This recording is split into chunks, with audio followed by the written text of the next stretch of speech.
जी doctor साहब, जो शीरा या जिसे मोलेसिस कहते हैं, सोशल मीडिया में इसके मतलब कहा जा रहा है कि ये ज़मीन में अगर डालें तो ज़मीन की ज़रख़ेज़ी और बायोलॉजिकल एक्टिविटीज़ इससे बढ़ जाती हैं और ज़मीन ज़रख़ेज़ हो जाती है। आपकी इसके मतलब क्या राय है? अच्छा सर, फिर मैं एक दफा फिर उन बंदों से जो बड़े दानश्वर बने फिर रहे हैं बगैर किसी रिसर्च के, जो सुनी सुनाई बातें इधर से सुन ली उधर कर दी, किसी भी बंदे की प्रैक्टिस को बगैर साइंटिफिकली जांचे वो ऐसी वीडियो चढ़ा देते हैं, ऐसे वो कोट कर देते हैं। खुदारा ऐसे न करें। आपका जो शीरे का मोलेसिस है उसमें 20 केमिकल्स हैं। आपके शुगर इंडस्ट्री के प्रोसेस को तो रीड करें। हमने इस शीरे में वेस्ट डिकम्पोजर को ग्रो करवाया है। ये 10वें दिन 15वें दिन 2 हफ्ते के बाद वो बैक्टीरिया इस मोलेसिस में मरना शुरू हो जाता है।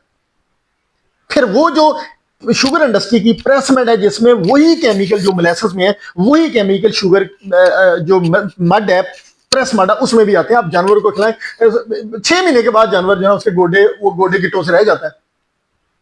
वो मैंने ये फिजिकली अपने हाथों से एक्सपीरियंस किया है। अगर आपने वेस्ट डिकम्पोजर में गुड़ हम डालेंगे तो गुड़ 120 दिन बाद भी बैक्टीरिया जिंदा है, और वो मोलेसिस में 15वें दिन बैक्टीरिया जो ना डमाडोल हो जाता है, मरना शुरू हो जाता है, क्योंकि केमिकल की टॉक्सिसिटी।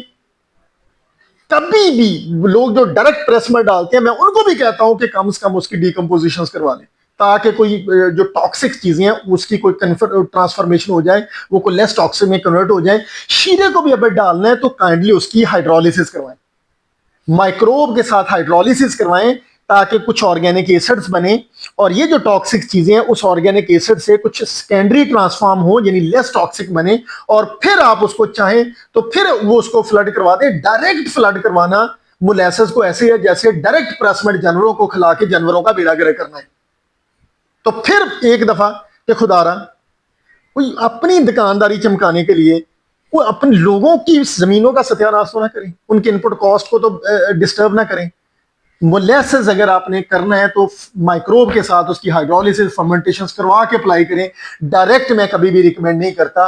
उसमें मैंने खुद देखा है कि अगर आपका लेबोरेटरी का माइक्रोब उसमें उसकी सर्वाइवल मुश्किल हो जाती है, तो फिर फील्ड वाले माइक्रोब का क्या हाल होगा, वो जो केमिकल्स उसमें। तो कभी भी मैं रिकमेंड नहीं करूंगा। अगर वक्ती तौर पे कोई माइक्रोबायोटा एक्टिव भी हो गया तो उसके बाद केमिकल्स ही केमिकल हैं, वो कार्बन थोड़ी सी यूटिलाइज हो जानी है जो थोड़ी बहुत है, बाद में वो केमिकल्स हैं और केमिकल्स की टॉक्सिसिटी जमीन के इंडिजिनस बायोटा के लिए मुसीबत बन जाएगी। तो बगैर रिसर्च के कभी भी कोई चीज शेयर ना करें।